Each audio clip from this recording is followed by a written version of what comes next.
玲子来到这儿来。接下来我们来看一看她跟她的男朋友之间到底碰到了怎样的困惑，来一起来看一下。皆さんこんばんは、川内玲子です。大家好，我叫玲子，是来自日本福冈的女孩子。跟家里人去中国旅行的时候，我认识了她。走的时候，我们都是不依不舍，直到大学毕业工作了，我决定来中国工作，然后我们确定了恋人关系。他认为的日本女孩子就是很顺从，很温柔，就像黑木瞳、酒井法子，还有佐藤爱。他要求我去他的城市跟他一起，可是我在这边有我自己的工作，我也想继续下去。我很喜欢现在自己的这一份工作，但是我又真的很想跟他在一起。我现在真的不知道自己该怎么办，我是应该顺从他呢，还是保持自己的意见呢？我真的很为难。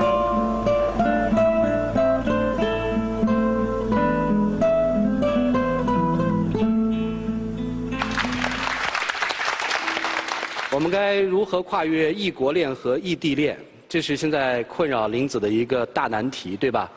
已经30岁了哈。家里人着急让你嫁人吗？有一点。你自己急吗？我还好。你还好哈。那么玲子的爱人是一个怎样的男生呢？来，掌声有请。小苏今年30岁，来自内蒙古，他的学历是本科，他的职业是一名销售。来，有请小苏。你好，你们俩谈了几年了？不足1年。不足1年。但是我们认识很多年，认识从小就认识。从小就认识。对，因为他有亲戚在中国这边。青梅竹马。可以这么说，家里边也属于比较熟悉父母这边。然后慢慢的，进一步了解，然后一直走到现在，可以说将近20年。将近20年了。对。你们确立恋爱关系只有1年是吗？对。你们俩最大的问题，你个人觉得是什么？现在我觉得，他跟我当初了解的他不太一样。当初我对她的了解是一个日本的传统女性，比较听话，比较温柔贤惠，然后比较顾家。但是我现在觉得，她这方面越来越少了。可能在中国人的概念里边，就是日本的女孩子都是结了婚之后会在家里面做全职太太。可是，我想说我是这里面不同的一个。我现在很看重自己现在的这一份工作。我想女孩子应该可以经济独立，我也可以工作跟家庭一起兼顾。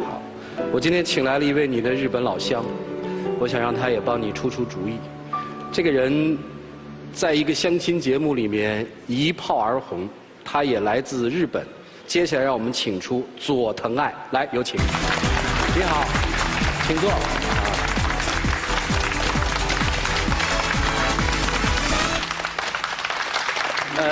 我记得你在电视里所表现出来的是说，如果一个男人要求你做全职的话，你会不会放弃工作？你的回答是会，是吧？那个时候来的不是跟你见你的男朋友啊。我们不是叫你来拆散他们，我们是请你来帮助他们。是啊，我知道。这个温柔，对，那这个是不是你心目当中的那个人？我觉得日本的女性们都应该是这样的，或者说都应该有这样的一面。他没有，过去有过。现在也有的，只是你没看到。但是可能是让我最近就是感受不到。我们俩的主要矛盾就是，我希望他能跟我一起回日本，或者是来到我的身边。我觉得你应该跟我走，因为说我从小出生在内蒙，父母亲全部都在内蒙，我在那边事业发展的还不错。然后我觉得我照顾他，或者他即使不工作，天天在家里做个全职太太不错。这个就听出来了，你根深蒂固的就认为日本女性就应该很温柔、很顺从。对，在日本女性都是这样吗？结婚之前，女孩子也是很努力工作的，但是有了孩子以后，还是做全职太太，要不然没有办法好好照顾老公孩子。为什么不想在内蒙？因为我想不要给他太大的负担，然后自己有一点这个经济方面的独立，可能会更好一些。如果他就是一直坚持让你留在中国，并且去内蒙，你不这么做的话，他也许会跟你分手。你的选择是什么？我当然想跟他在一起啊。可是现在这个事业有一定的成绩，然后也不想轻易放弃。之前就是跨国都挺不容易的。然后这一次来到天津，我觉得我已经做出了很大的勇气。你觉得你该做的都做了是吧？你希望他能为你付出一些。所以我更想你跟我一起走。他们该怎么办呢？各执己见。我们要听听各位老师以及我们其他朋友的意见，一起进入丘比特问卷。于老师，我倒觉得小苏想当日本男人，而玲子呢想当中国女人。玲子呢确实有自己的想法，要么你跟我来到天津，要么跟我回到日本。你让你的男朋友去日本的话，他对日本而言那是一个未知的，他有一种恐惧和不适的感觉。你真的是让他去做一个决定，你给他一个机会去体验一下，别说现在一定要去体验一下。然后再说这个小苏吧，如果说你意愿是让他做全职太太，只要他愿意没有问题。但如果他想工作的话，然后你说这个一定不能工作，然后一定做全职太太，这个我觉得对人而言的话，就是一种强迫的感觉。我不知道小苏脑海中是不是有浮现过这样的场景：你一天下班回来以后，玲子在你家门口等着说：“先生，您回来了。”然后给你送上拖鞋，送上丰盛的晚餐，是有过这样的憧憬吗？我觉得男人就应该当家做主，对吧？你就是这种感觉。所以有时候你们的观念，比你们的距离，比中日之间的距离有过之而无不及。一个全职太太是什么样的呢？小苏可能脑海中想象的全职太太是回家以后有热情的迎接，家庭里收拾得井井有条，孩子有人成天照顾。但你看到的全职太太另外一面吗？全职太太有可能在家里会无聊，也有可能在家里因为无聊，所以导致成天在想自己的老公究竟在干什么，究竟在做什么。第三，她可能无法跟你同步。你觉得这是你想要的吗？我现在最希望他就是什么？一是顺从，二就是说以家为主。玲子，你无法真的放下自己对祖国的眷恋，跟小苏回内蒙这事儿你也完全接受不了的话，那不要强求。如果我是你的兄长的话，我会劝你算了。我觉得有2个最重要的问题，还没问到。第一个问题，你为什么爱他？在过去是温柔贤惠，现在我已经很少看到。OK， 好，那你为什么爱他？跟他在一起感觉很踏实。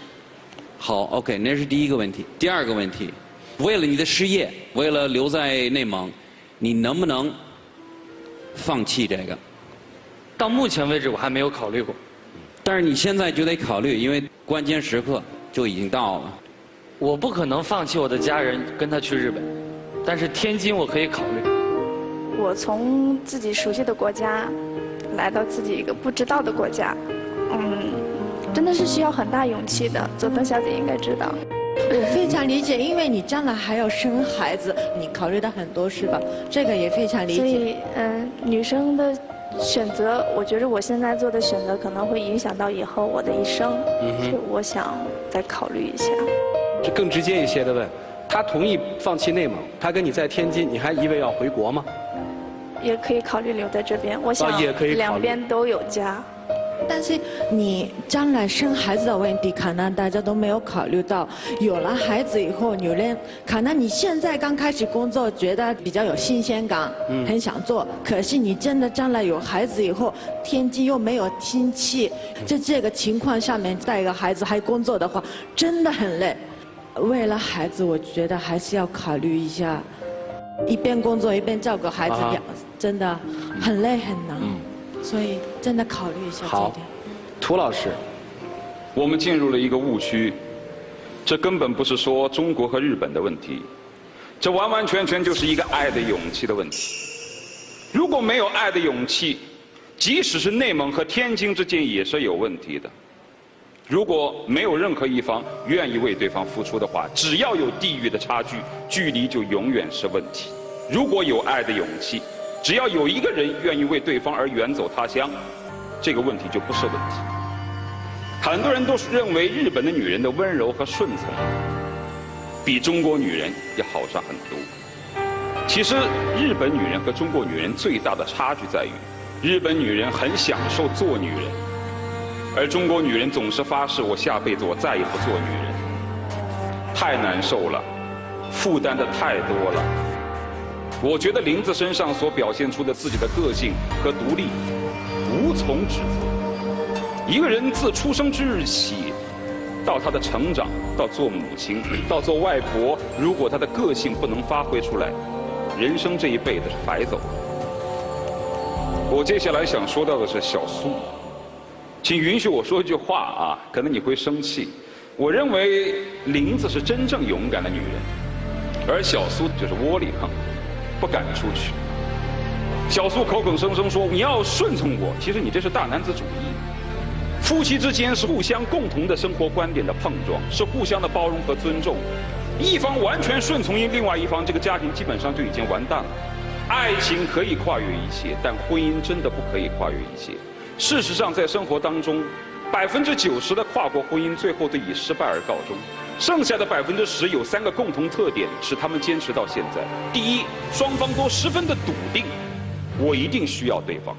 而你们之间有一个问题，就在于曹操所问的，我感觉你爱的不是林子，你爱的是一个日本女人，你是照着日本女人在找标准。第二，就是双方互相的包容对方的生活习惯，包括互相的家庭包容对方的生活习惯。还有第三，就是最重要的一点，但凡是跨国婚姻比较稳定的，基本上都是男人为了女人而远走他乡，没有几个女人为了男人而远走他乡。同样，我相信像曹操这样到中国来，如果一个男人抱定自己只要有能力，是块金子在哪都会发光，时时常常告诉自己在哪都能够努力，这个男人一定有能力给这个女人安一个家。如果这个男人老是说我离不开不了我这里，我到那儿我就没法干了，这种男人能够给你一个家吗？恰恰在这方面，林子比小苏要表现的勇敢。我刚才他们俩说话的，我时常想象一个场景，两个人站在山谷对面，都在喊我爱你，你敢过来吗？另外一个也说我爱你，你敢过来吗？结果是女人过来了，男人不敢跨出一步。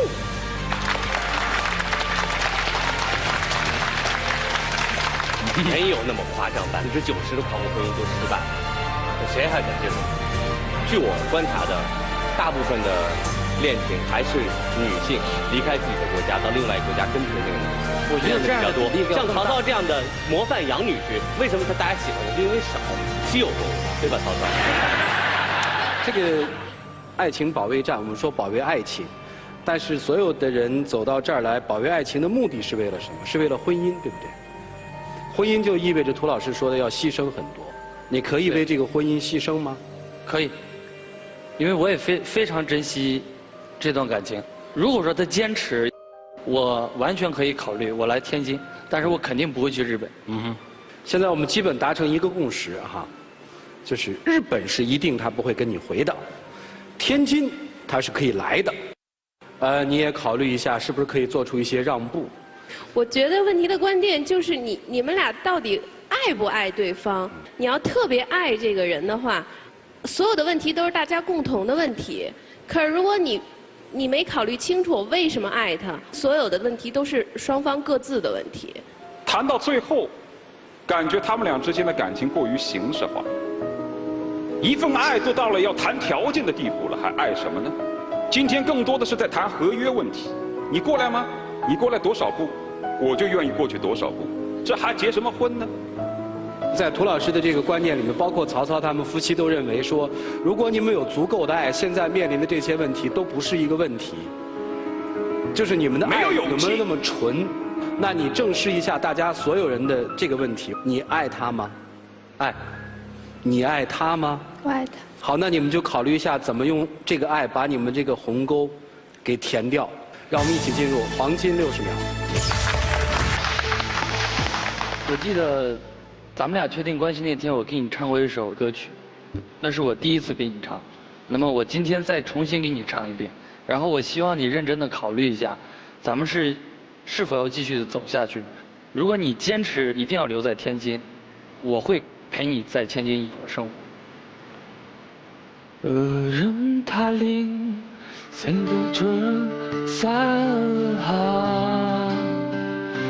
이 지지에 대한 암을 쓴 주무 암르 허신이라 산さいつかだらchẳng sân chữ mù ô la ba tri nam mô nam mô 各位，其实我真的很喜欢中国的，我真的不想放弃我们这么多年的感情，真的很想跟你在一起。可是我不能不考虑我以后。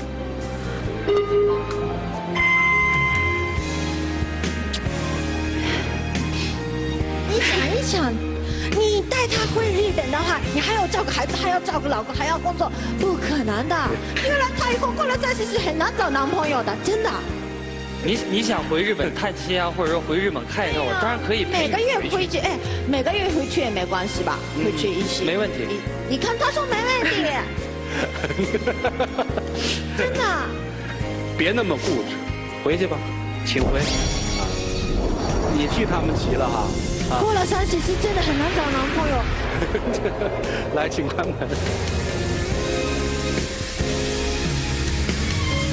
面对这么大的一种观念差距，你们是祝福他们走在一起呢，还是觉得好像他们走在一起困难重重？来，各位请选择。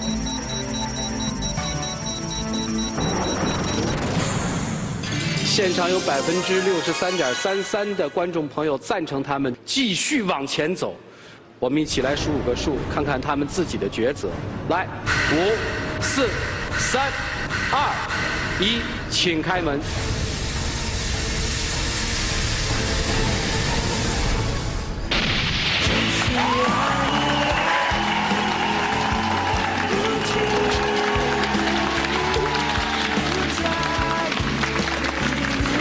问一下哈，留在中国。既然我都为他来到中国了，我可以再走一步。你看人家多好。你天津能来吗？能为人家的这个工作环境考虑一下吗？可以考虑。别那么自私啊！这个话我同意涂老师的，别那么自私。来，我们先请小朋友来，感谢杰利亚为本节目嘉宾提供的订婚的套装。接下来就享受属于你们俩自己的非常美丽的时刻。来，我们一起来见证。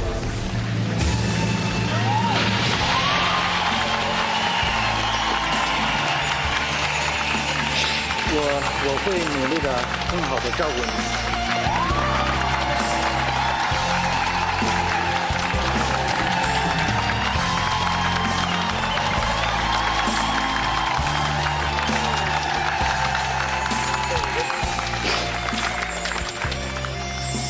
谢谢主持人。你高兴吗？啊？没想到。祝你们幸福，好吗？请回。啊，为什么非要那么走啊？你还要享受这个过程是吧？他是因为看着曹操带着他有5个月身孕的夫人从这门里出来的，沾点喜气啊！早生贵子啊！